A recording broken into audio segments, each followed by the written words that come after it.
You may be seeing these images come across your social feed that says something about FinCEN and this little map and flowchart of when it happens and no and yes and what does it all mean? What is your title company or title company rep trying to explain to you? Well, there are new FinCEN rules, which is the federal government's financial department, that are now governing some home purchases. And these are going to be your homes, condos, townhomes, high rises, anything up to a fourplex. Anything 5 or more is commercial. That's a whole different ball of wax. But anything that is your normal home purchase are now subject to these FinCEN rules. And I know as an agent, you might be like, oh, more red tape. We don't need this, right? Well, it's really not a huge deal. What it applies to are people or entities that are buying in an LLC, a corporate name, a trust, or something other than their own personal name.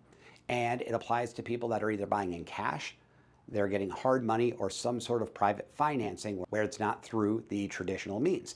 So people buying in their own personal name and people buying with your regular Fannie Mae, Freddie Mac, FHA, VA, conventional loans, they've already been subject to this. There's anti-money laundering all over the place when it comes to that. Now, that's exactly what the reason is, by the way, is anti-money laundering. So this is actually a good thing to protect us, both as agents, to protect the consumers, and really, more than anything, national security.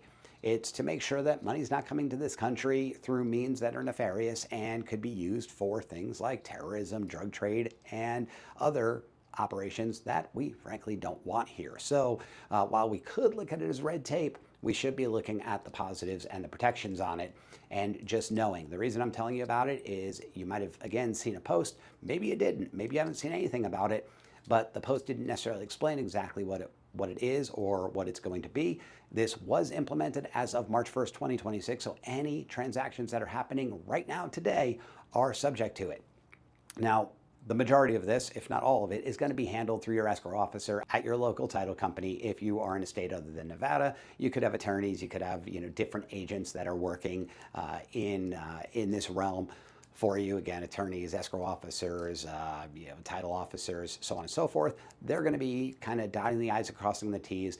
It's not going to be much more. We're not going to notice that much of a difference. It's just that much tighter of a scenario in regards to reporting for them, and they just have to verify and validate all parties involved with the purchase of a transaction are actually showing proper identification and have the proper, their ducks in a row, so to speak. That's the new FinCEN update. That is your daily deal, Agent Edition, and we'll see you tomorrow.